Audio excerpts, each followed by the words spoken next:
Hello, so good morning, brokers again. Good morning. So, actually, namiss ko kayo. Tagal na ako din nakapag-present sa inyo eh. Talaga gano'n na. So again, for those who don't know me yet, mga bago kayo siguro.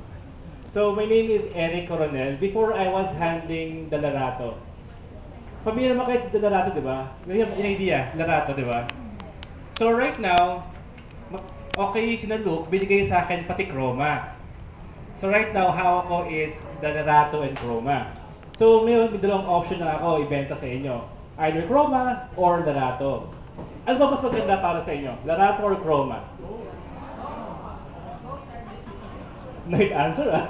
Safe answer yung masagot nyo ah. Both talaga.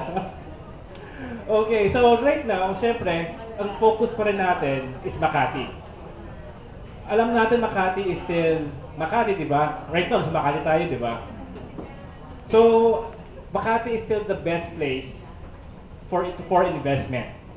Di ba po? Tama ba ako? Hindi ito naniniwala sa akin. Okay, so bigyan ka ng idea. What is Makati? Makati is prestige. Bakit prestige ang Makati? Meron bang kayo idea about prestige? Sige. Kaya prestige ang Makati kasi ang mga villages natin, Forms Park, Dasmariñas, Urdaneta, all the prestigious villages are in Makati. Makati is people. Why? Because in Makati, ano po yun? Misugot. Wala pa tayong movie ticket, mamaya pa yung movie ticket. Mamaya pa. Sige, Makati is people because, of course, majority is still Makati nag-work. Doon pa rin ang central natin. Makati is profit. Why? Siyempre, kung since... Mamaya pa yung ticket But tama kita. So Makati is profit kasi kumikita tao dito. Saka yung ating mga lupa, mabilis mag-appreciate ng mga mag-appreciate, di ba? So Makati is profit. And of course, Makati is power. Why? Because of these two projects, Chroma and the Larato. Galing, di ba? Okay. So sabi ko nga, masaya ako na yun. Dati, parang hindi ko mo kaaway yung Chroma, pero parang I have to differentiate talaga. Since na yun hawak ko, parang ako silang mahal na yun, Chroma and Larato. Ay, nakikita ba nyo yun? Sorry, malaki kasi ako eh. So, dito ako. Wala ko puntahan. Okay, so, Chroma and Larato. First, I'll discuss Chroma. Now, Chroma, okay, refresh naman tayo niyan kasi most of you know Chroma naman eh. Saan located ang Chroma? Saan siya pinakamalapit? Makati Med. Tapos na presentation ko. Nasagot mo na eh. Okay, so, Chroma, we have a lot actually. Ito yung mga units natin. Actually, sorry. Yeah. Chroma started with 840 units total. Actually, this was launched last year. Actually, January, February 2012 nag-launch. As of today, we only have 360 units. That's only 1 year. Sipin nyo more than half ang nakuha in 1 year. From 840 down to 360. So right now we have studio, 1 bedroom and 2 bedroom units. So kung meron kayong mga clients na of course within Makati, sipin nyo Makati kayo, lapit kayo sa Makati Med. So ang ganda ng location natin.